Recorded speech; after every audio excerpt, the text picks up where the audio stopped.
Can mainline churches plant new congregations? This is episode 83 of En Route.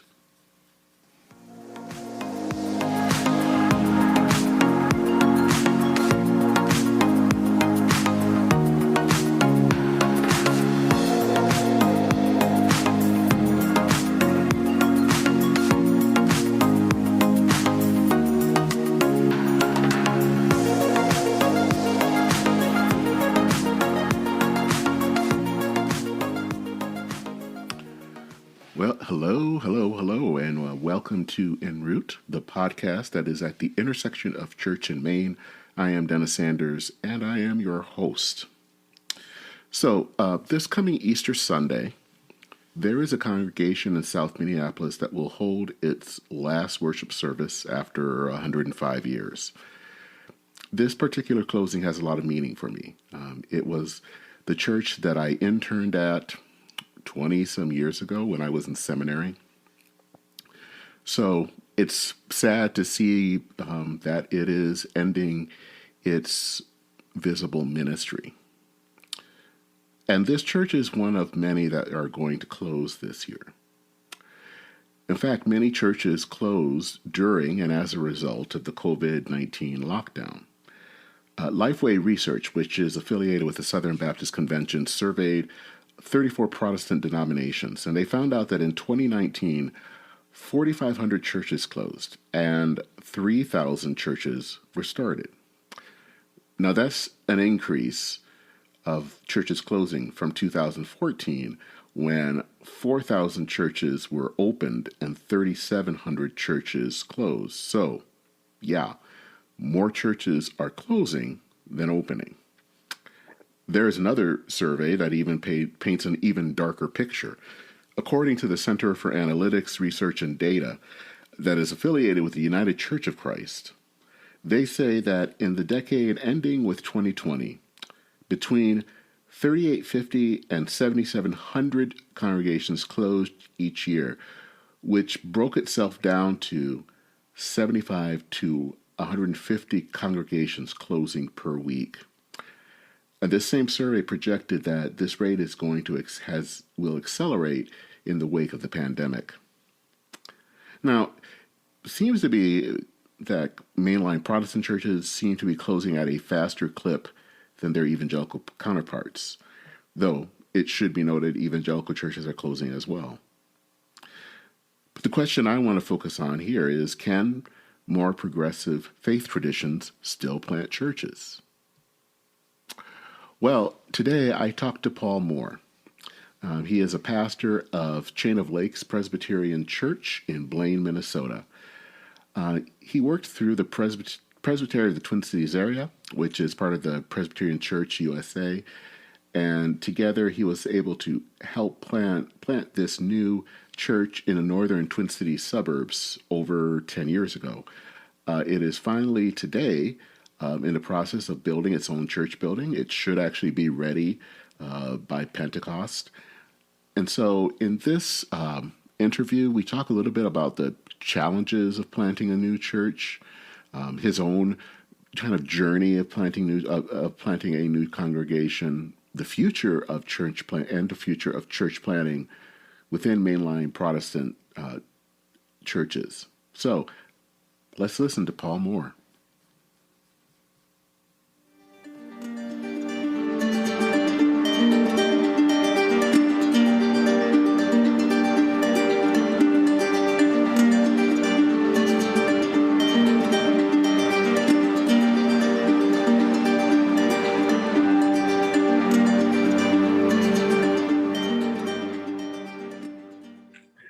Well, Paul, it's great to hear from you again. Yes. So I think the first thing we'd want to hear is kind of your story of how you became a church planting pastor. You did not begin as planting churches as a pastor, but how did you end up on that journey? Right. So I started my pastoral ministry by serving a redevelopment church in Plainview, Minnesota. And I went there. It's kind of hard to believe that it's 29 years ago. I mean, it seems like in some ways just yesterday. But when I went there, I described it, and I think they would have too, as an old church with an old building, with old people, with old ideas, but they wanted to live. And they actually had a couple $100,000 in the bank that they were ready to blow it all on a new pastor. So I found that to be very exciting and interesting. Plainview was somewhat of a growing community. Right. So it was a redevelopment, and we were able to redevelop this new church or redevelop that church. And it was just great. We almost doubled the size of the congregation at one point, or at least our worship attendance. We built $1 million building. We were very involved in the community with doing a lot of different things. So in that process, I became part of the Presbytery at the time, had a new church development, redevelopment committee. And I was part of that. Now, I've always been interested in starting new things. Even before I went to seminary and was a pastor, I was a community organizer for Acorn. And we started pretty much community groups from scratch. We went door to door in low income neighborhoods. And I was also an organizer for the farm workers in California. So I've always kind of had that starting new things from scratch in my blood or in my DNA. And, just seeing the success of some new churches was really interesting and exciting to me. And I wasn't going to serve, I served in Plainview for 16 years, which is quite remarkable. And, I didn't go there thinking I was going to retire. So kind of given my interest in new church, some of the things that can be done with new churches, my kind of work in the Presbytery, that was part of my kind of what led me to apply, I guess, as a new church development pastor. And can you tell a little bit about the new church, where it's located in the Twin Cities? Right. So we're located, Chain of Lakes. We're located in Blaine. It's one of the fastest growing suburbs in the Twin Cities. We were started with an old model of church development. It's called the parachute drop. And basically you drop the pastor into the community and give them some funding for a while, declining funding over, I think, 5 years, and say, go to work, it's all yours. So that was kind of the start of Chain of Lakes. And then we, in 2011, the Presbytery purchased just a beautiful piece of property in a well-traveled area. And soon, within the next 2 months, we're going to enter our first building. So we're real excited about that. So what were the first few years of Chain of Lakes like for you? Because at that point, it was very much in its infancy. Didn't have a permanent place to worship. What was it like? What were some challenges? Right. So the most important thing for me when I came to the new church and when I started there was developing our identity. And I said, okay. And that's what I said. The first meeting that I had was with 7 families. And I said, we need to get more people, and all of that, and start worshiping and all the things that a new congregation does. But there's something even more important than that. And that is our purpose and our values. And how I think of it, our purpose is why do you exist? Answering the question, why do you exist? And our values are our foundation. So we spent that first 9 months working really hard as a community at developing. We were a very small community at developing our purpose statement and our core values. And we've been very faithful to that. And we talk about them a lot. So that was really exciting. And because ultimately where we landed, our purpose statement is we are called to be an authentic Christian community where strangers become friends, friends become disciples, disciples impact the world. So everybody in our congregation knows that. I'm pretty confident of that. We talk about it. We say that every Sunday in worship. And then our values also, we have 8 core values that are just foundational. Mm-hmm. So then after that, it's just getting going, getting the word out, because nobody knows you. Nobody knows you, and you don't know the community. And so that was because I was new to the Blaine area. And that was a huge challenge. Finding a place to worship. We, and this is a typical thing for new churches. We worshiped in a lot of different locations, which was hard on us. And it never allowed us to establish kind of a presence. Eventually we landed in a bridal studio in a strip mall, and that's where we've been since December of 2014. And then in a couple months, we'll go to our building, our property. You said earlier you were talking about different modes of church planting, and that your mode was an old way called the parachute drop. How successful was it do you think it was for you? And how successful do you think that is at all these days? Right. So the parachute drop at one time was very successful, but it doesn't work anymore. And the Presbyterian Church has recognized that for a long time. I could be wrong about this, but I don't even know of a Presbyterian church who's used that model since we tried that. And to be fair, our Presbytery tried really hard not to use that model because they know that it's so hard. But eventually it just came to the point where that was what we had. We had a gathering pastor who had gathered a few people from other churches, and the hope was that more people would be gathered. But then person worked really hard, did a good job, but we were only able to gather 7 families. So it was kind of like, this is it. So I don't think, quite frankly, anybody uses that. I mean, maybe a few people do, but it's really hard. It's because you just lack a lot. I mean, and that model was used in kind of like, if you open a church, people will come.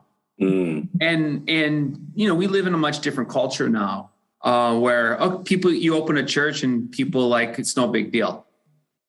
And people don't come. And then for Presbyterians, we don't have like,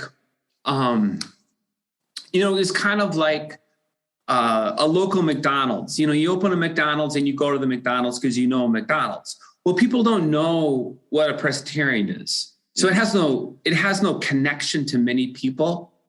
It's like, okay, we're going to start this new church in Blaine and we're going to appeal to the Presbyterians. And that's what we did. We got 7 families.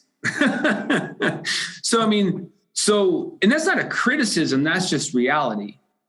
And so the model, people, maybe some churches can do it, but the Presbyterian Church a long time ago, they went to a different model of starting churches. And what are those models that people would use? Well, right now, the PCUSA does what's called 1001 worshiping communities. Mm-hmm.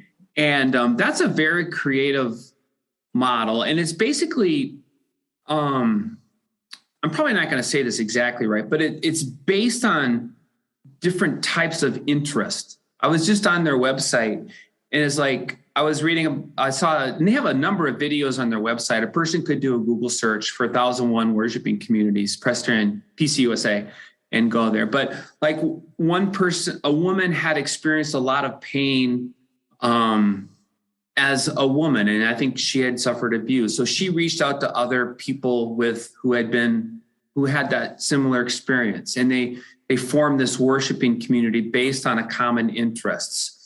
There was another church that has started from people who do podcasts, who are really interested in podcasts. So you could think of different interests as bringing people together. And they could be very different interests. So like you could start, I'm just off the top of my head here. I mean, you could start a church based on people who like to collect baseball cards or, a common interest, and then bring that group of people together and start faith conversations and eventually a new church. And some of those churches, they're not designed to eventually become a church. That's why that language of new worshiping communities has been used. So that's a model. I mean, I think the best way, I don't know if the best way, but an effective way to start churches is when churches start churches. Mm-hmm. So if like a large church, and you have to be a large church to have that number of people, if they send out a group of 50 people or 100 people to a particular area, and they develop a common purpose with hopefully a pastor or a spiritual leader, and that I think can work.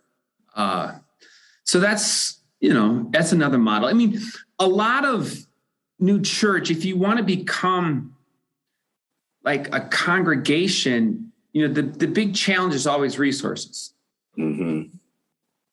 So, you never have enough resources. No. So we're always lacking in human resources and financial resources and technical resources.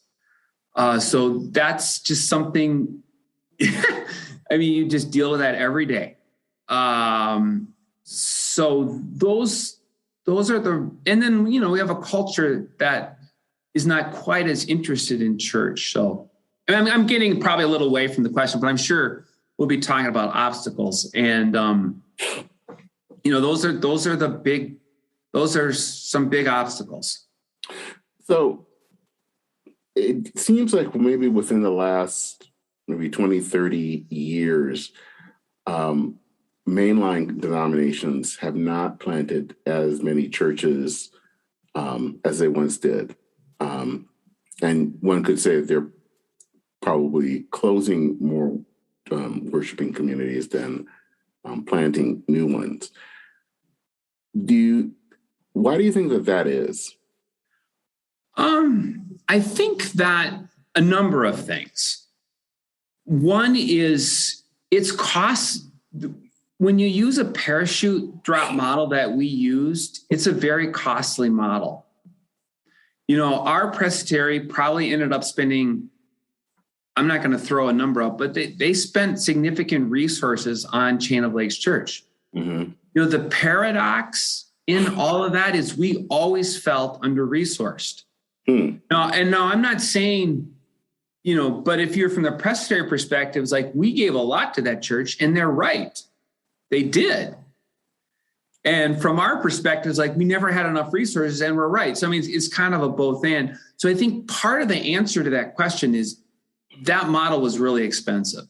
Mm. And with dwindling resources in mainline churches, it's just harder to do that. I also think that a lot of mainline denominations have moved more towards a social justice orientation, which is marvelous. That's one of the reasons I love being Presbyterian. But that sense of evangelism and bringing new people into forming new congregations, that fervor, which has existed in the past, I think has lessened within the PCUSA. And then I think the other thing is just hard. It's just really hard to do. So, I mean, I would say those, just off the top of my head, those would be three reasons. It's just hard, it's expensive, and kind of that evangelical fervor, we've lost a little bit of that as a denomination.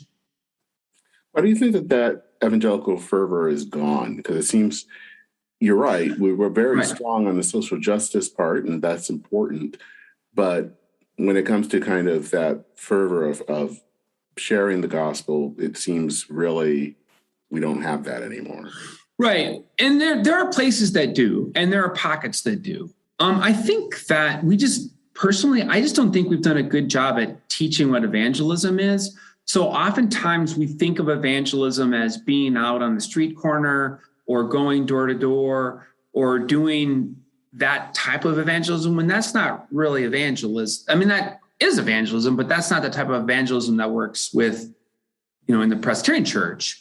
So just we haven't really taught about learning your faith story, sharing your faith story, having spiritual conversations with people, looking for and just the importance and what's at stake when you do that.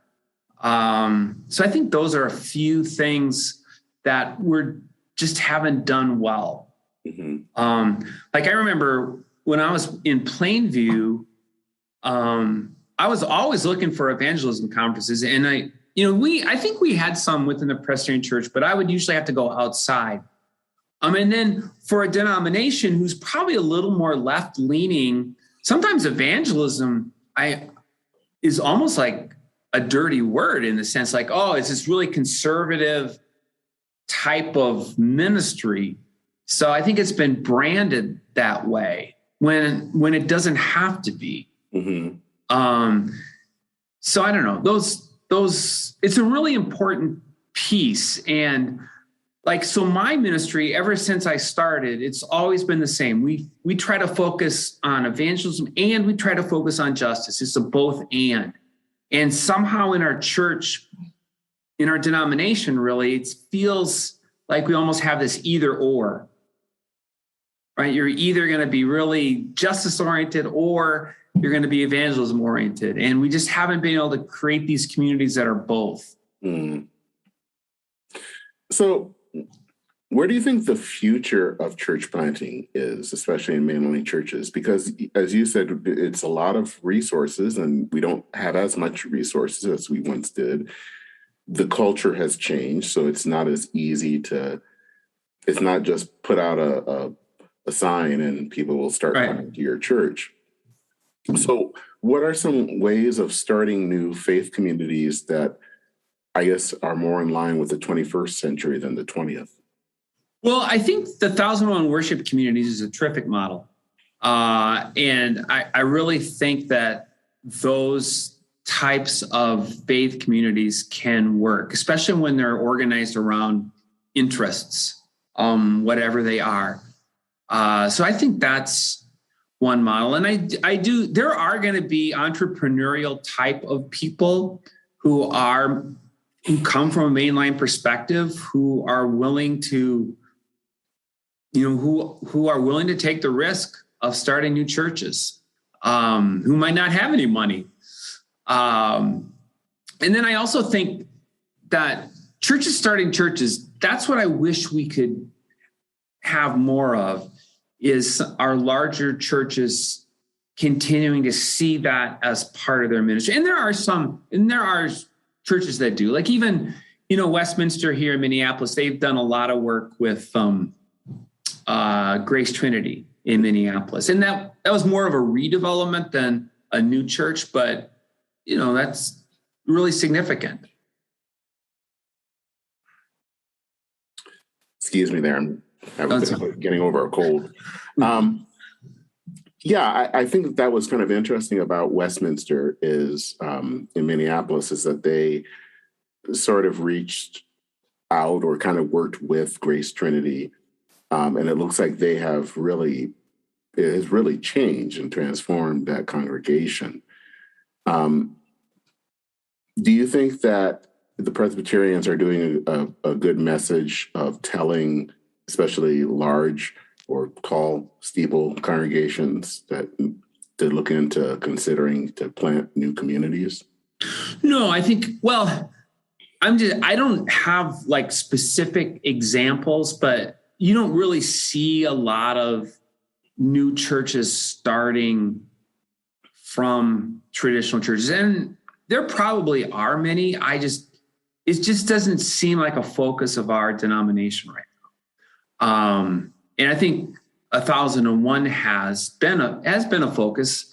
But from what I see, I don't really see that, whether it's encouragement or, of larger congregations starting congregations.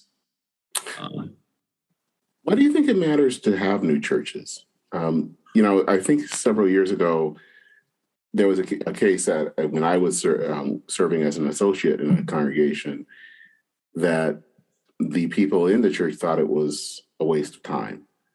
Sure. Well, I think that new churches can reach people that established churches can't. Mm-hmm. And that people are willing to go. There's something exciting or interesting in new congregations that doesn't always seem to be there for existing congregations. Now, the ministry of existing congregations can be very exciting and interesting, of course. But there is a segment of the population who won't go to existing churches, but they will go to a new church. And so I think new churches fit an important niche. Now, one thing that people from established churches all usually forget is every church at one time was a new church. Mm-hmm. Just by definition. So, we've all been new churches at one point. And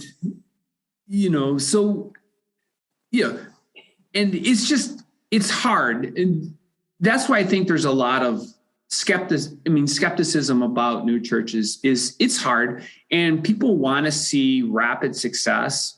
And, it took us 12 years to get to our first building at Chain of Lakes. We think that's terrific success because we've had to overcome significant number of obstacles to get there. But, if you were someone who doesn't know about our story, say, well, that's a long time to start to get to a building. So there's that, it's just very difficult work. Looking at your congregation, especially in particular, I know we started with the seven Presbyterian families. What would you say is the makeup of the church now? Is it mostly people who have come from other churches or were, cradle Presbyterians, or are they people who've never been to church? Yeah, so I don't think we have any cradle Presbyterian. We don't have any cradle Presbyterians. We have most people, Chain of Lakes, most people have been at some point in their life to church, or they haven't been to church. We're kind of a range of ages. We have elderly folks, but we also have young folks. So what people find interesting about Chain of Lakes is our values. So people are accepted. They have this sense of hospitality and spiritual energy. So that's what keeps them there. One of our focuses at Chain of Lakes has always been to be involved in the community. And so we've focused our efforts on homelessness and youth homelessness. So many people find that important. And they'll come to Chain of Lakes because of that focus. So that's a little bit about the makeup of Chain of Lakes. Yeah. And in your own experience, you've talked about how it is a challenge and hard to start a new churches. What do you think were some of the challenges that you faced personally to get Chain of Lakes off the ground? Well, I think the challenge is you're always trying to communicate to people that this is possible. Because there's always that doubt about whether you can do this. And we experience that skepticism all the time, whether it was from the wider Presbytery or just people. We're a church in a bridal studio. So we constantly had to make that. We don't feel like a church in a traditional building. So we're constantly, in terms of the challenges, we're constantly making that case for the church and going back to our purpose and our values and say, this is why this is really important, what we're doing. The community needs the wider community needs this type of faith community. And then you just have to, so we just have to deal with constant setbacks. we never have enough money. We never have enough people. At least that's our experience. So you're just always scrambling to fill those gaps. And for some people, that's just tiring. Mm-hmm. I mean, they don't want to do that.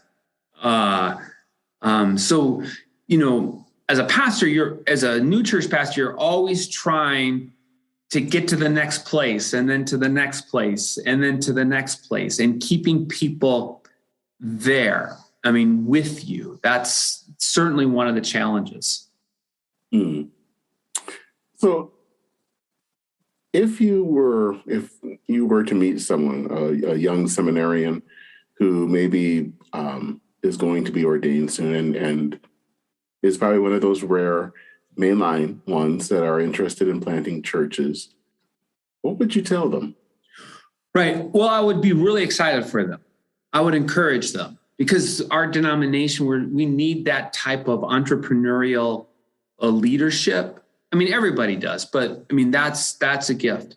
What I would tell them is to get a coach, because you can't do this by yourself. So get to know somebody who has a lot of experience with new churches, mm-hmm. and meet with that person and get to know that person.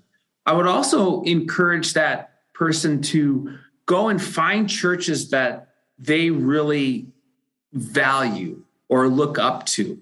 So you have a clear sense of, and then for yourself, have a clear sense of what you're trying to create.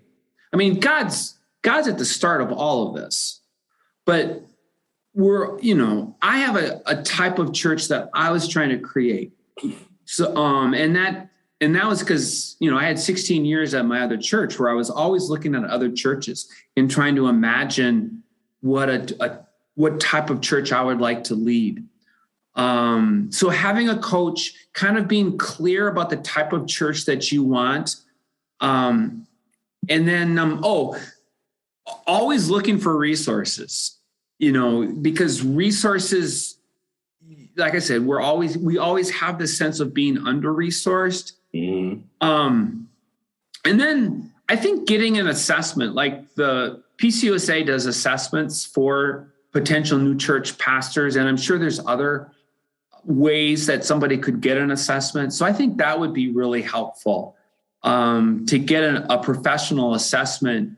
If, do other people see these gifts in you that you might identify in yourself? Mm-hmm. So those would be 4 things that I would encourage somebody to go forward. And where do you see Chain of Lakes in the next few years? Do you see them actually planting a church of their own? Well, we'd love to. So it probably wouldn't happen in the next few years. So our next few years are all going to be about enjoying this new building. Well, not enjoying, but leveraging our new building for growth. So that's where we're going to be at. Once we get to a certain size, I would love to start a new church. There's plenty of places to do that. I think with COVID and the change in technology, I don't think geography is as important to people anymore. So I think there's going to be lots of ways that new faith communities can connect, that we've learned because we were forced to through COVID. Mm-hmm. So anyway, I'm just throwing that out there as potential for the future. But yeah, over time, it'd be terrific to start a new church. Yeah, and I think it is something that I think you're right in trying to find churches that will have the resources and also the drive to kind of do that, and leadership. Because I think that all of those have to kind of come together in starting a new church. Definitely. Yeah. So kind of going back, and I think one of my hopes in the future is actually to talk to someone from the 2001 new congregations.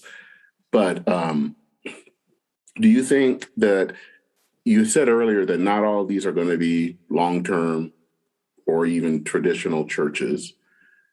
But do you think that this at least can ignite a spark for people to?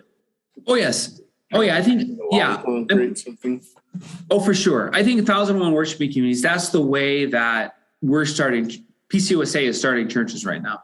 I don't have a lot of knowledge of other mainline denominations and what they're doing. I would imagine that they're encountering the same types of challenges that PCUSA has. But I think that, to answer your question, I think that 1,001 that's the avenue. And those are the people that know. And there's a community of people within the PCUSA who are very passionate about new church. Mm-hmm. And they're all there, and they're always willing to talk to people. Okay. And I think that that's good to know. I think, we do have something in my own denomination. It's a small group, but there are people that are passionate about it. I think the trick is, how do you kind of get more people interested? Right. And, it wouldn't surprise me at all if a lot of this is going to cross denominations. Mm-hmm. Because, mainline church, our denominations are dwindling. So, whether we're Presbyterian or Lutheran or, Disciples of Christ or Methodist or UCC, I don't think that is going to matter to people as much. I've never thought that matters to people in the wider culture. People don't come to Chain of Lakes because we're Presbyterian. We could be Methodist or UCC or, any of those mainline denominations. And I don't think, I probably shouldn't say this, but, we could, if we changed to Disciples of Christ overnight and told that some people would question, but I don't think it would make a difference to half of our congregation. And I don't mean that. For me personally, I love being Presbyterian. I've shared often that, you cut me open and I bleed Presbyterian. So I have a great passion for the Presbyterian church, but it just doesn't matter in my sense to many of the people in the wider community. Mm-hmm. No, I think we're not, people do not follow kind of denominations like brands. And I think that was the case maybe 50 years ago, 60 years ago. Right. Yeah, I think you're right, for sure. Well, I think to a final question I wanted to ask is, do you see, especially in your area, well, let me try that again. Would you do this again? Oh, yeah, for sure. Yeah, I would certainly do this again. And, because I'm so excited right now about going into our building. This is what we've been waiting for 12 years. And I'm really excited to see what happens. I think we're well positioned for a lot of growth. Mm-hmm. Now, whether that happens, we'll see. But I think, so right now is a really good time to ask me that question, because this is why I started this church, because I wanted to see a rapidly growing mainline Presbyterian church. Mm-hmm. And I think that's going to happen. Now we'll see, maybe it won't. But at least we're positioned to do that. Mm-hmm. And for the rest, it's up to God. So, if I knew in 2008 what I know now, I don't know if I could have done anything differently, because, that's just the way it started. Sure, it would have been nice if I had known somebody who could give us $1 million, but, most of us don't know that person. And I had spent a long time kind of researching and preparing myself, and I don't think I could have done much more. So yeah, it is what it is. And I'm really happy. I think what's important for us is we're really excited about where we are right now. Mm-hmm. Well, Paul, thanks. This has been a good interview, and I think I'm hoping that there are going to be people who are listening to this podcast that are interested in planting churches, and yes, hopefully will this will be a catalyst to hear this and hear what you have to say. Absolutely. And Dennis, I mean, I certainly don't claim to be, what I have is an experience. I don't claim to be an expert at all. We make mistakes all the time, but I'm certainly willing to share our story, and I can share our mistakes and the things that we've done well. And I can share our story. And if people want to email me, they can, send me an email, pastor@coldpres.org. The website of our church is coldpres.org. You can learn more about that. And I'm very willing to share our story or to be helpful in whatever way that I can. Okay. Well, thank you for sharing those web address and email, and hopefully someone will be calling you soon. Right. So, well, thanks for your interest too, Dennis. I really appreciate it. You're welcome. Keep up the great work. Thank you.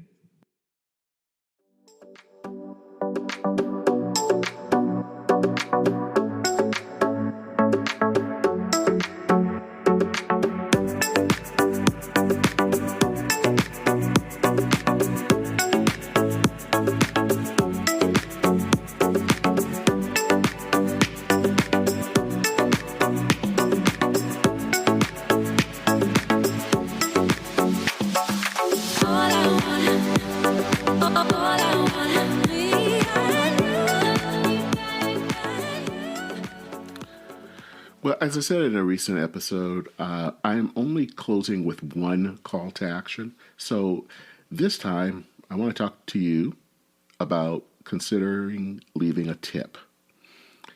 There is a link in the description where you can make a donation of any amount. And I'll be honest, I have in the past felt guilty of asking for money at all, and especially with a religious podcast, it used to feel bad. But the fact of the matter is that this does cost to put this podcast on the air.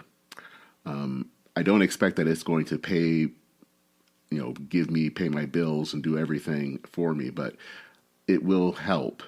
So if you like what you're hearing, and consider leaving a donation. And leaving a tip also helps me to know who's listening to the podcast, and I'd like to know who's listening. So please do me a solid and leave a tip. It will mean a lot to me. So that is it for this episode of En Route, the podcast at the intersection of church and Maine. I am Dennis Sanders, your host. I do want to say thank you so much for listening. Take care, Godspeed, and see you soon.